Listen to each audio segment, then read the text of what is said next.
గత కొద్ది రోజులుగా బానుడి భగభగలతో తెలుగు రాష్ట్రాలు అల్లాడిపోతున్నాయి. పలు జిల్లాల్లో ఉష్ణోగ్రతలు 45 డిగ్రీల మార్కును దాటడంతో జనం ఇంటి నుండి బయటకు రావాలంటేనే వణికిపోతున్నారు. కర్ణాటక నుండి రాయలసీమ, తెలంగాణ మీదుగా ఏర్పడిన ద్రోణి ప్రభావంతో రానున్న 3 రోజుల పాటు 2 రాష్ట్రాల్లో వర్షాలు కురిసే అవకాశం ఉందని వెల్లడించింది.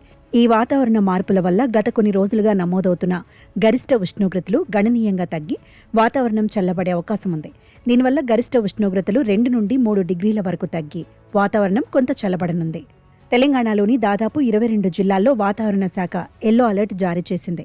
ముఖ్యంగా ఉమ్మడి మహబూబ్ నగర్, ఆదిలాబాద్, నిజామాబాద్, నల్గొండ, ఖమ్మం, వరంగల్ వంటి జిల్లాల్లో ఉరుములు, మెరుపులతో పాటు గంటకు 40 నుండి 50 కిలోమీటర్ల వేగంతో ఈదురుగాలులు వీచే అవకాశం ఉంది. కొన్ని చోట్ల వడగళ్ల వాన కూడా పడవచ్చని అధికారులు హెచ్చరించారు. హైదరాబాద్ పరిసర ప్రాంతాల్లో ఆకాశం మేఘావృతమై ఉండి సాయంత్రం, రాత్రి సమయాల్లో ఓ మోస్తరు వర్షం పడే అవకాశం ఉంది.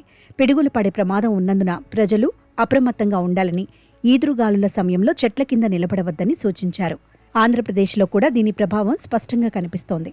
రాయలసీమతో పాటు ఉత్తర కోస్తా, దక్షిణ కోస్తా జిల్లాల్లో తేలికపాటి నుంచి మోస్తారు వర్షాలు కురిసే అవకాశం ఉందని అమరావతి వాతావరణ కేంద్రం తెలిపింది. ముఖ్యంగా శ్రీకాకుళం, విజయనగరం, పార్వతీపురం మన్యం, విశాఖపట్నం వంటి జిల్లాల్లో ఈదురుగాలులు బీభత్సం సృష్టించే అవకాశం ఉంది. అయితే ఈ అకాల వర్షాలు కోతకు సిద్ధంగా ఉన్న పంటలకు ముప్పుగా మారాయి.